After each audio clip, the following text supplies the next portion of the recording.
anything that happens, you want him there. You want others to learn from him.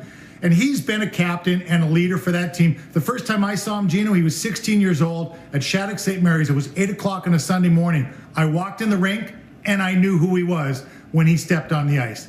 That's the kind of impact that some players have, and that's the kind that Jonathan Cze has had in Chicago for a long, long time. They're going to miss him while he's gone. Back in late October, the Hawks confirmed they were officially in a rebuild.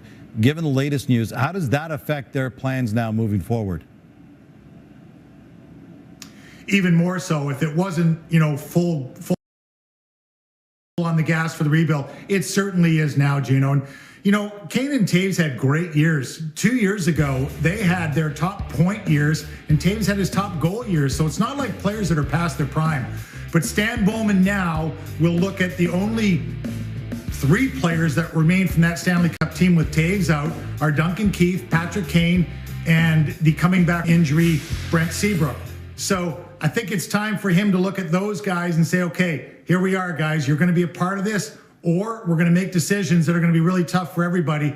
Patrick Kane's still one of the elite players in the National Hockey League, as is Duncan Keith on defense. They'll have some really tough decisions with this Jonathan Cze news moving forward. Yeah, a couple of months ago, Stan Bowman said, we do not have enough players to compete with the top teams. If that was the case then, imagine how they're feeling right now. With 6 points tonight, here's Canada's Quinton Byfield.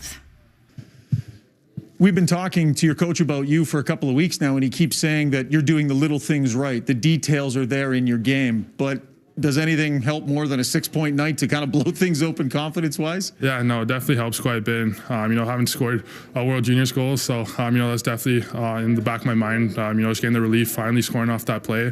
Definitely released some pressure, but, I still just played the same way and just got the bounce today and everything was just going my way. Still the youngest player on the team this year, but you played last year as well. You finished the tournament with 1 assist. You just talked about your first goal. Yeah. Did it feel the way you thought you would? Were you even maybe a little more excited than you thought you'd be to get one? Yeah, I think any goal is a goal, really. But, I was finally getting a World Juniors goal. And, going through last year's tournament without a goal definitely, hurt a little bit. And, you wanted to contribute as much as you can. Finally getting that definitely, feels like I'm contributing. I'm a bigger part of the team. So, I think it was a big relief. Used to playing so many minutes in the Ontario Hockey League. As your game is coming along and you're earning trust with the coach, you're getting more ice time. It must just feel like you're sliding more into what feels normal. Yeah, no, it definitely feels good. I think, all the guys, they play big minutes from their club teams respectfully, and, we're all great players. So, it's definitely hard to juggle all the ice time with all this, talent on the team. But, wherever you get, whatever role you are, you just want to make the most of it. And, that's what I'm trying to do here. There have been a lot of big goal spreads in your game so far. You've got a tough test coming up. Finland's going to be your toughest test. Do you think you guys have been able to prepare, even though you've been in these blowouts? Yeah, I think so. I think we're still, no matter what the score is, we're still giving it our all and, sticking to the system and, just trying to play the right way, just, funnel pucks to the net and, just work on our systems continuously. So I think that's really going to translate to, playing Finland and, they're really good. So I think it's really going to help us. Congrats on a 6-point night. All right, thank you.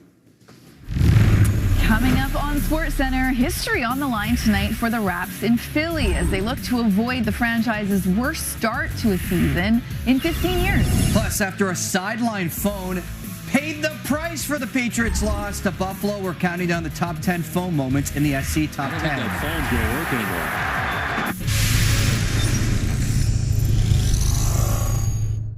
anymore. When you raise the Chevrolet Good Deeds Cup, you're not just lifting a trophy. You're lifting a community.